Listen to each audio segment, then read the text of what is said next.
এখানে সবচেয়ে মজার বিষয়টা হচ্ছে আমি যে যাচ্ছি কেউই জানে না, আমার বাসার কেউ জানে না, আত্মীয় স্বজন কেউ জানে না। তো ভাই এখন তো আসি গেছি ফুলের তোড়া মোড়া নিয়ে সারপ্রাইজ মুভমেন্ট দেখা যায়। Good morning. How are you people, Bangladesh? এমনি সাসপিসিয়াস কিছু নাই সেটা দেখি, বাট কি কি আছে সেটা তো আমরা দেখি না, বাট এখানে কি কি নিচ্ছে আমরা সেটা দেখতে চাই। আফ্রিকা থেকে মধু, কাজু বাদাম এই টাইপের ফুডগুলো একটু বেশি নেওয়া হয়। ইথিওপিয়ার আদিস আবাবা এয়ারপোর্টের 2 ঘন্টা ট্রানজিট। বিশাল বড় এয়ারপোর্ট, প্যাসেঞ্জার ক্যাপাসিটি খুবই কম, প্যাসেঞ্জার প্রেশার অনেক বেশি। বাট আমার কথা হলো ফ্লাইট যদি প্যাসেঞ্জার অনবোর্ড করার জন্য রেডি নাই বা থাকে, তাহলে এতগুলো মানুষকে চেক ইন করিয়ে কেন বোর্ডিং ব্রিজে এতক্ষণ পর্যন্ত লাইন করে দাঁড় করে রাখবে? এই সেই বিমান, বড় ভাই, বিশাল বড় জায়ান্ট ফ্লাইট। আজকে এক্সপিরিয়েন্স করলাম ভাই, মারাত্মক লেভেলের এক্সপিরিয়েন্স। ফার্স্ট অফ অল আমি সেই দিল্লি এয়ারপোর্ট, এখন এই দিল্লি এয়ারপোর্টে ভাই আমাদের ওয়েটিং 7 ঘন্টা, বেশি না। दिल्ली आ रहे हो ना? হ্যাঁ দিল্লি। আরে মশা মশা মশা। Welcome to Bangladesh. আসসালামু আলাইকুম, শুভ সকাল বাংলাদেশ। এতদিন হয়তো আপনারা দেখে আসছিলেন আমি কাউকে এয়ারপোর্টে দিয়ে আসতেছি বা কেউ আসতেছে তাকে রিসিভ করতে যাচ্ছি, কিন্তু আলহামদুলিল্লাহ প্রায় 2.5 বছর পর আজকে বাংলাদেশ যাচ্ছি। এখন আজকে দেখতেছেন আমি কিভাবে বাংলাদেশ যাচ্ছি, বিশেষ করে আফ্রিকার মোজাম্বিক থেকে বাংলাদেশে কিভাবে যেতে হয় বা কিভাবে আমরা যাই, কতক্ষণ লাগে, কস্ট বা এভরিথিং। এখন বাজে সকাল 9টা, ব্যাগ হয়েছে সিমুই সিটির উদ্দেশ্যে। আমার যে ফ্লাইট সেটা বেগা সিটি থেকে। বেগা সিটিতে যেতে হলে আমার ফার্স্ট অফ অল যেতে হবে সিমুই পর্যন্ত, সিমুই থেকে যেতে হবে বেগাতে। 10 কিলোমিটার দূরে গিয়ে সুসুনডাঙ্গা আইকি, যেটা আমাদের জেলা শহর, সেখানে নতুন একটা সার্ভিস চালু করছে সে ক্যাব, ট্যাক্সি ক্যাব সার্ভিস। ট্যাক্সিটা ঠিক করলো, এখন সেটাতে করে আমরা দুজন যাচ্ছি সিমুই শহরের উদ্দেশ্যে। এখান থেকে প্রায় 1 ঘন্টার পথ। সেই সকাল 7টা বাজে বের হওয়ার কথা, এখন 9টা কিন্তু বেজে গেছে। 2 ঘন্টা অলরেডি লেট। 3টা 15 আমার ফ্লাইট। তো এখন সিমুইতে নেমে সিমুই থেকে আবার আরেকটা গাড়িতে উঠতে হবে, ওই গাড়িতে করে ইনশাল্লাহ রওনা দিব এখন। তো এই হচ্ছে সে আলামিন ভাই, অপরাধী। বাই দ্য ওয়ে, একটা আফ্রিকান সৌন্দর্য আপনাদের সাথে শেয়ার করি। এখানে যারা স্কুলের মাস্টার তাদের প্রতি সপ্তাহে 1-2 দিন বা অনেক সময় আধা বেলা ছুটি থাকে। এখন যাকে দেখতে পাচ্ছেন সে একজন স্কুলের সিনিয়র টিচার, তার একটা পার্সোনাল গাড়ি আছে। প্রতি সপ্তাহে সে যে একটা সময় পায়, সেই সময়টাতে সে এই গাড়িতে করে ট্যাক্সি ক্যাব সার্ভিস চালু করছে। এখন দেখতে পাচ্ছেন সে আমাদের সাথে এমন বিহেভ করতেছে যেন সে একটা ড্রাইভার। একজন সিনিয়র টিচার হওয়া সত্ত্বেও সে আমাদের মালামালগুলো নিরহংকার ভাবে বোঝাই করতেছে। এখানে আসলে তারা কাজকে ছোট করে দেখে না। আমি অবশ্য এখন সিমুই সিটিতে এসে নামছি। এখান থেকে যে আরেকটা গাড়িতে করে যাওয়ার কথা, সেই গাড়িটাও চলে আসছে। দেখেন সে অনেক বড় অফিসার, টাই কোট পরে আসছে। এই গাড়িতে করে ইনশাল্লাহ আমরা যাচ্ছি এখন বেগা সিটিতে। Good morning. How are you people, Bangladesh? Bangladesh is fine. এটা একটু দেখে নেন, বাংলাদেশের এখান থেকে মূলত মালামাল নেই। মোজাম্বিকের সিমুই সিটিতে এটা একটা শতবর্ষী পুরনো ঐতিহ্যবাহী একটা বাণিজ্যিক এলাকা, যেখানে পর্তুগাল বণিকরা এখানে আসতো, ব্যবসায়িক কর্মকাণ্ড এখানে হতো। মোজাম্বিক স্বাধীন হওয়ার পর থেকে এই জায়গাটা এখনো ব্যবসায়িক গোডাউন হিসেবে ভাড়া দেয়। আমরা এখন সিমুই থেকে বেগা সিটির পথে আছি। এখন ইনশপ জায়গাটা আমরা পাস করতেছি। আমার দাঁড়ানোর মতে যে সমস্ত বাংলাদেশিরা বাংলাদেশ যাওয়ার পথে এই ইনশপটা পাস করে যায়, এই যে কাজু বাদামটা দেখতে পাচ্ছেন, এই কাজু বাদামটা না নিয়ে যায় না। এখানে যে প্যাকেটগুলো দেখতে পাচ্ছেন, এগুলো এক এক প্যাকেটে 250 গ্রাম করে কাজু বাদাম, যেটা লোকাল কারেন্সিতে 100 মেথিকাশ, বাংলাদেশে প্রায় 170 টাকা মতো। আফ্রিকা থেকে মধু, কাজু বাদাম এই টাইপের ফুডগুলো একটু বেশি নেওয়া হয়। 250 গ্রাম করে 6 প্যাকেট কাজু বাদাম নিলাম, 1.5 কেজি, যেটা বাংলাদেশি কারেন্সিতে 1000 টাকা মতো পড়ছে।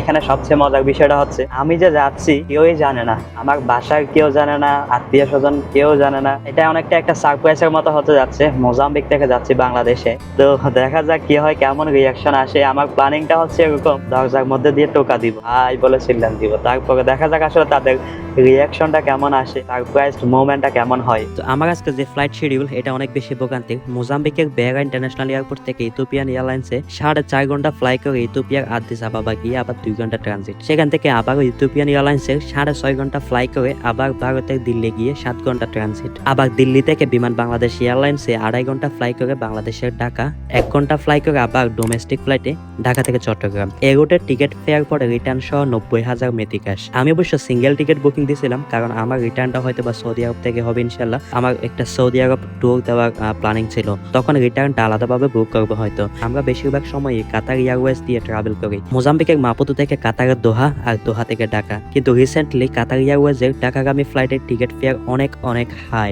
যেমন এই রুটের টিকিট 90,000 মেথিকাশ আর কাতার এয়ারওয়েজের 1,30,000 মেথিকাশ ছিল। দ্যাটস ওয়াই আমি ইথিওপিয়ান এয়ারলাইন্সের এই ভোগান্তির রুট দিয়ে ট্রাভেল করতেছি। এয়ারপোর্টে চলে আসছি এখন। এই সে আমাদের বেগা এয়ারপোর্ট থেকে এখন আমাদের এন্ট্রান্স হচ্ছে আর কি। মোজাম্বিকান কারেন্সি 250 মেথিকাশে র্যাপিং।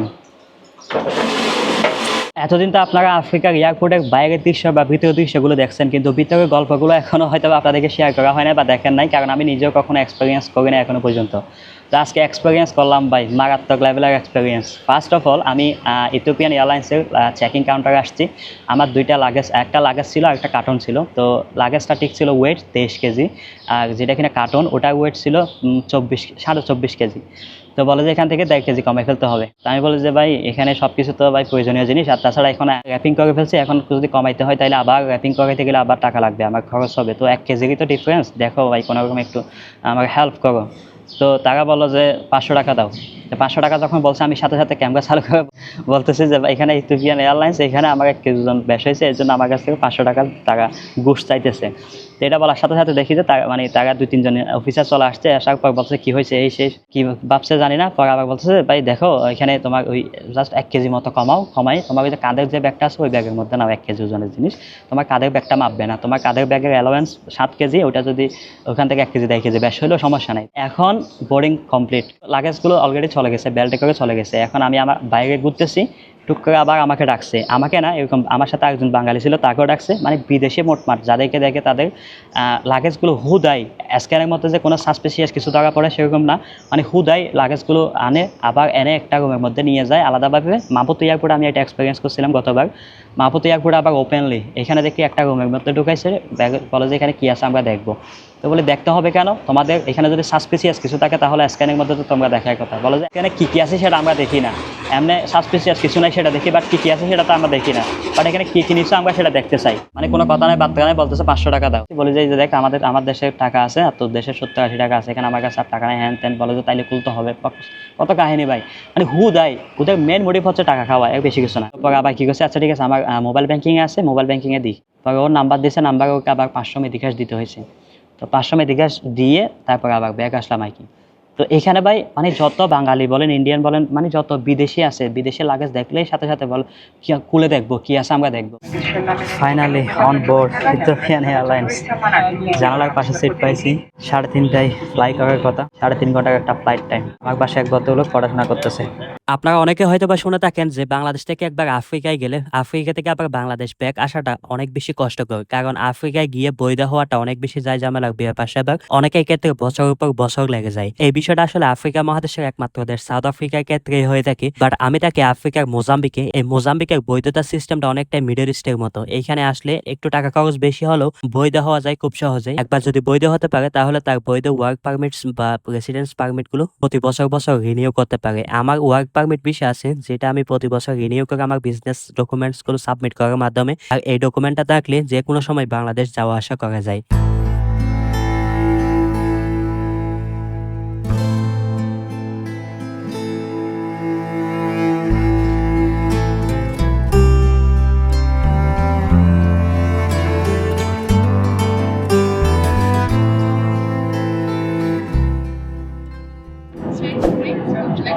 I'm fasting. আমি ফ্লাইটে থাকলে একটা ট্রমার মধ্যে দিয়ে থাকি, যখন একটু ঘুমানোর চেষ্টা করি তখন সাথে সাথে মনে হয় কি বিমানটা মাটিতে পড়ে যাচ্ছে। লং টাইম ফ্লাই করার পর এই ট্রমাটা এত বেশি সিরিয়াস হয় যে 4, 5, 6, 7, 8 ঘন্টা যদি ট্রানজিট আওয়ার থাকে, ওই এয়ারপোর্টে যদি একটু ঘুমানোর চেষ্টা করি তখন মনে হয় পুরো এয়ারপোর্টটাই মনে হয় নিচের দিকে নেমে যাচ্ছে। যেখানে জোস Has orange, pineapple, apple, tomato. Orange. Orange.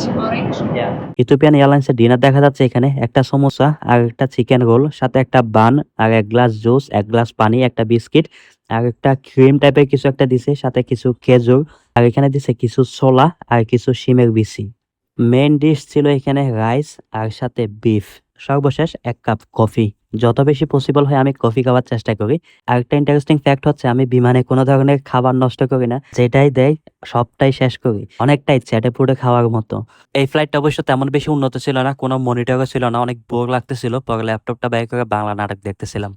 Africa মহাদেশের আকাশে এতক্ষণ ফ্লাই করতেছিলাম, কোনো ধরনের আলো দেখা যাচ্ছিল না। অবশেষে ইথিওপিয়ার আদিস আবাবা সিটিতে আসার পর রাতের আদিস আবাবা শহরের আলোকসজ্জাটা দেখা যাচ্ছিল। আমরা অবশ্যই এখন ল্যান্ড করার পথে ইথিওপিয়ার আদিস আবাবা ইন্টারন্যাশনাল এয়ারপোর্টে। এখন অবশ্যই আমরা ল্যান্ড করছি। ল্যান্ড করার প্রায় 40 মিনিট পর্যন্ত আমরা ফ্লাইটে ওয়েট করতেছিলাম, কেন ঠিক জানি না অবশ্যই।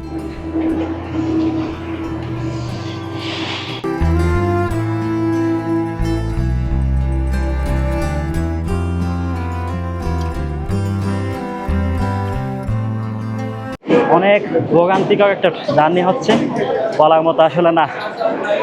বিশাল বড় এয়ারপোর্ট, প্যাসেঞ্জার ক্যাপাসিটি খুবই কম, বাট প্যাসেঞ্জার লোড প্রচুর, প্যাসেঞ্জার প্রেশার অনেক বেশি।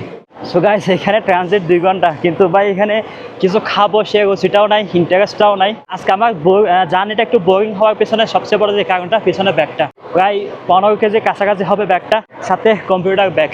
পানির বোতল নিয়েছি একটা $3 দিয়ে, হাফ লিটার, বাংলাদেশের 330 টাকা। এখন আমার এই দিল্লিগামী ফ্লাইট খোঁজার তাড়াহুড়ার মধ্যে আছি। 10:30 বোর্ডিং, এখন লোকাল টাইম 9:40। ওয়াইফাই ভাই এখানে আছে, বাট ওয়াইফাইটা কানেক্ট হয় অনেক স্লো মানে জাস্ট হোয়াটসঅ্যাপে একটা SMS দিলে এটা যাচ্ছে প্রায় 5-6 মিনিট পর। এখানে আবার প্রেয়িং স্পেস আছে, নামাজ পড়ার জায়গা আছে, এখানে অনেকগুলো ওখানে রাখা আছে, মহিলাদের পুরুষদের জন্য আলাদা আলাদা জায়গা ভাগ করা আছে। এই এয়ারপোর্টটার পুরো নাম হচ্ছে আদ্দিস আবাবা বলে এয়ারপোর্ট। আফ্রিকা মহাদেশের লার্জেস্ট গেটওয়ে বলা হয় এটাকে। এটা অবশ্য 2 স্টার এয়ারপোর্ট। চায়নার এক্সিম ব্যাংকের ফাইন্যান্সে প্রায় $500 মিলিয়ন ব্যয়ে নির্মিত হয় এটা। তাছাড়া আন্তর্জাতিক অর্থনীতিতে ইথিওপিয়ার রাজধানী আদ্দিস আবাবা একটা গুরুত্বপূর্ণ শহর বটে। অনেকগুলো আফ্রিকান কান্ট্রিজ এখন শীতকাল শুরু হওয়ার পথে। এই এয়ারপোর্টের প্যাসেঞ্জার ক্যাপাসিটি বছরে 22 মিলিয়ন, কিন্তু বাস্তবে মনে হচ্ছে এর চেয়ে বেশি প্যাসেঞ্জার লোড হয়। ইথিওপিয়ার রাষ্ট্রীয় ধর্ম অবশ্য খ্রিস্টান, তবে উল্লেখযোগ্য হারে এখানে মুসলিম দেখা যায়। সেকেন্ড টাইম পাস করতেছি আদ্দিস আবাবা এয়ারপোর্ট। আমি ফার্স্ট টাইম যখন 2018 সালে ফার্স্ট টাইম বাংলাদেশ থেকে আসতেছিলাম মোজাম্বিকের উদ্দেশ্যে। বাংলাদেশ ঢাকা থেকে দুবাই থেকে মেবি শারজা এয়ারপোর্ট ছিল ওটা, শারজা থেকে এখানে আদ্দিস আবাবা থেকে মালাবি ব্ল্যান্টায়ার এয়ারপোর্ট থেকে আবার বাই রোডে ঢুকছিলাম। তো এক ভাই আপ কি দেখছে? मैं अबिजान में रहता हूँ। अभिजान ये हाँ। सिटी है क्या? वेस्ट अफ्रीका कंट्री है। अच्छा, हाँ, अच्छा। सिटी है, मतलब आइवरी कोस्ट नाम है। इंडिया कहाँ से? इंडिया से मैं आगरा से हूँ। अच्छा, तो वो ताजमहल का आगरा। दिल्ली। अभी यही फ्लाइट से अबिजान जाएगा अपना ना? बिजनेस है, तो इस चक्कर में रहता हूँ। अच्छा, दिल्ली आ रहे हो ना? हाँ दिल्ली। तो ताके বললাম যে very soon I'm coming to all African countries। তো বলে always welcome। প্রায় 5 মিনিট যাবত হাঁটতেছি শুধু। আসসালামু আলাইকুম। এখানে কঙ্গোর এক ভাইয়ের সাথে দেখা হয়ে গেল, আমাকে বলে চিনে। আধা ঘন্টা যাবত এখানে আমরা দাঁড়ায় আছি, এখানে বসার মতো কোনো প্লেসই নাই, এত প্যাসেঞ্জার ভাই। তো এখন আমরা সবাই মোটামুটি বোর্ডিং শেষ করে আসছি, এখন আবার এখানে গাড়িতে ওয়েট করতে হবে, ওয়েট করে দেন মেবি প্লেন পর্যন্ত যাইতে হবে। এই সেই বিমান, বড় ভাই, বিশাল বড় giant flight. Welcome on board. Okay, eat outside, please. 15 কে ভাই, মাঝখানে সিট। ও আমি সামনে না 15 কে মাঝখানে সিট পাইছি। উপরে লাগেজটা রাখি। বিমান এটা মোটামুটি ঠিক আছে, অ্যাটলিস্ট মনিটর আছে, ওটাতে কিচ্ছু ছিল না। এই ফ্লাইটে মেন ডিশ ছিল চিংড়ি মাছের সবজি আর সাথে বাদবাকি ডেজার্টগুলো। পুরো ফ্লাইটে সবাই ঘুমাচ্ছে আর আমি এখানে পাসিং মাই টাইম। এখন আমরা দেখতে দেখতে আলহামদুলিল্লাহ দিল্লি এয়ারপোর্টে ল্যান্ড করতেছি। এই সেই দিল্লি এয়ারপোর্ট। এখন এই দিল্লি এয়ারপোর্টে ভাই আমাদের ওয়েটিং 7 ঘন্টা, বেশি না, অনলি 7 ঘন্টা ওয়েটিং। তো এই সেই ওয়েটিং রুম, এখানে আমাদের ওয়েটিং বিকেল কয়টা বাজে ভুলে গেছি ভাই, এটা মনে আছে যে 7 ঘন্টা। এখন দিল্লি এয়ারপোর্টে ওয়াইফাই কীভাবে কানেক্ট করবেন দেখায়। হ্যাঁ, এখানে পাসপোর্ট করতে হবে, স্ক্যান এইভাবে রেখে ভেরিফিকেশন সাকসেসফুল, কিন্তু কুপন চলে আসছে, এটাই বলো ওয়াইফাই। তো আমাদের আজকে নাস্তা হচ্ছে এখানে চিকেন টিক্কা স্যান্ডউইচ, আর এখানে এক পিস কেক নিছি আর 2টা কফি নিছি, $16। International transfer, Kathmandu, Paris, Bangkok, Frankfurt, London, Toronto. আবার এখানে একটা জিনিস ভালো লাগছে, খাওয়ার পানি আছে ফ্রিতে, কিনে খাইতে হয় না। এখন বাজে 11:30, বিমান বাংলাদেশের বোর্ডিং শুরু হয়েছে।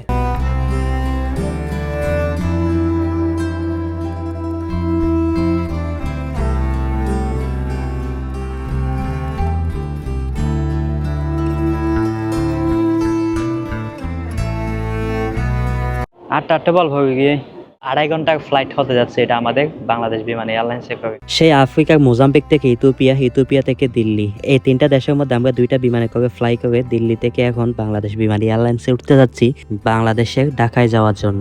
ইথিওপিয়ান এয়ারলাইন্সের 2টা ফ্লাইট আমরা যে পাস করলাম, আমাদের কোনো অভিযোগ ছিল না, কোনো ধরনের ভোগান্তি শিকার অন্তত এয়ারলাইন্সের পক্ষ থেকে ছিল না। বাট যখনই আমরা এখানে দিল্লি থেকে ঢাকা যাওয়ার উদ্দেশ্যে বাংলাদেশ বিমান এয়ারলাইন্সে উঠতে যাচ্ছিলাম, তখনই বিরক্তিকর এবং ভোগান্তিটা আসলে শুরু হলো। এখানে বোর্ডিং ব্রিজে পর্যন্ত পর্যন্ত মানুষকে লাইন ধরে দাঁড় করে রাখছে। ফ্লাইটের ভিতরে তাদের কোনো একটা কাজ চলতেছিল বা এনিথিং এলস, ইট হ্যাপেন্স, এটা হতেই পারে। কিন্তু আমার কথা হলো ফ্লাইট যদি রেডি না হয় প্যাসেঞ্জার বোর্ড করার জন্য, তাহলে এতগুলো মানুষকে কেন চেক ইন করিয়ে তারা বোর্ডিং ব্রিজের দিকে পাঠালো আর এখানে কেন প্রায় 8-10 মিনিট মতো দাঁড় করে রাখলো।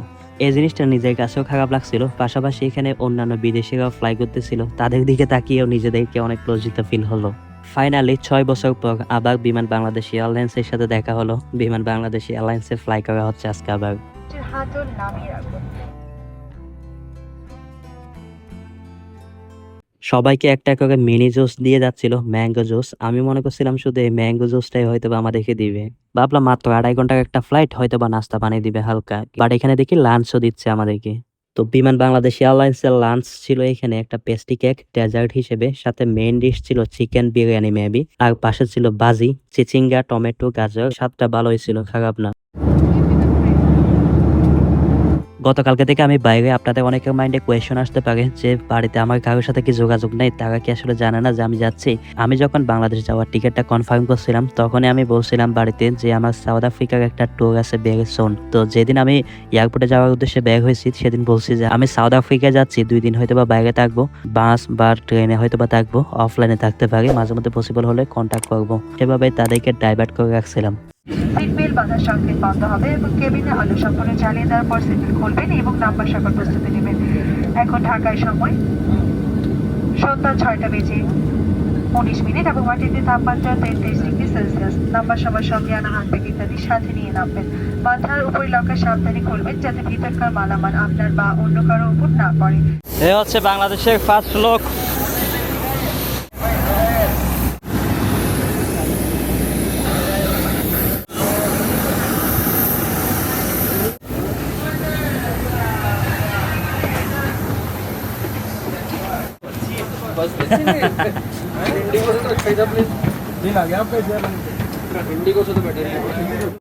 अरे मशा मशा मशा हाँ आग टाइट फिट हो गई already. Welcome to Bangladesh. Flight থেকে নামে আমরা সবাই ইমিগ্রেশন করার জন্য এখানে ওয়েট করতেছিলাম। একটা বিষয় দেখে চোখ জুড়িয়ে গেল, এয়ারপোর্টের ইমিগ্রেশন পুলিশরা এয়ারপোর্টের ভিতরে মাগরিবের নামাজ পড়তেছিল। আলহামদুলিল্লাহ ইমিগ্রেশন শেষ, এখন অল্প কিছু ডলার চেঞ্জ করব, দেন লাগেজ। ডলার রেট কত দেখি এখানে। হ্যাঁ হ্যাঁ মাঝে মধ্যে করি আর কি, মানুষ দেখি এখানে চিনতেছে আমাকে ভাই। এইখানে মানি এক্সচেঞ্জের কাউন্টারে দেখি একজন বিদেশি লোক দাঁড়িয়ে আছে লাইন ধরে, কিন্তু আমাদের দেশের লোকেরাই দেখি তার সামনেই সিরিয়াল ভঙ্গ করে আগে মানি এক্সচেঞ্জ করে চলে যাচ্ছে। লাগেজ নেওয়ার জন্য এখানে আমরা কয়েকশো প্যাসেঞ্জার ওয়েট করতেছিলাম, কম হলো 40 মিনিটের উপরে। আমি অবশ্যই এয়ারপোর্ট থেকে ডোমেস্টিক ফ্লাইটে করে চট্টগ্রাম চলে আসছি। আমার ক্যামেরার চার্জ ছিল না, দ্যাটস ওয়াই আমি আর রেকর্ড করতে পারি নাই। এখন বাসার সামনে এসে দেখি আমার 2 ছোট ভাইয়ের সাথে দেখা হয়ে গেল। তো তাদেরকে বললাম ভাই চুপ কর তোরা, আল্লাহর ওয়াস্তে। তো ভাই এখন তো আসি গেছি ফুলের তোরা মারা নিয়ে, সারপ্রাইজ মুভমেন্ট দেখার জন্য আপনারা ওয়েট করেন। এখনো কেউ জানে না যে কি হতে যাচ্ছে তাদের সাথে। একজনকে ক্যামেরা ধরাই দিছি।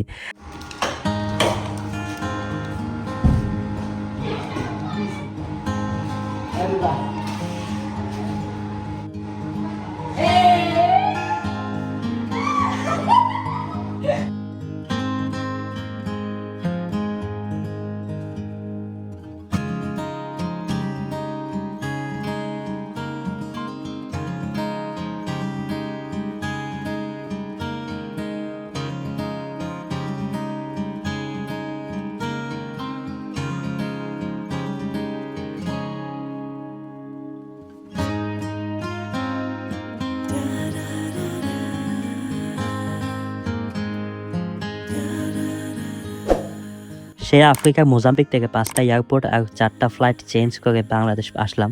পুরো সফর সঙ্গী হিসেবে ছিলেন আপনারা। কেমন উপভোগ করলেন অবশ্যই কমেন্ট করে জানাবেন। ভিডিওটা ভালো লাগলে অবশ্যই সাবস্ক্রাইব করে দিবেন নেক্সট আরো ইন্টারেস্টিং ভিডিওসগুলো উপভোগ করার জন্য। করবেন, ভালো থাকবেন, সুস্থ থাকবেন, ভালো রাখার চেষ্টা করবেন আপন মানুষদের। আসসালামু আলাইকুম রহমতুল্লাহ।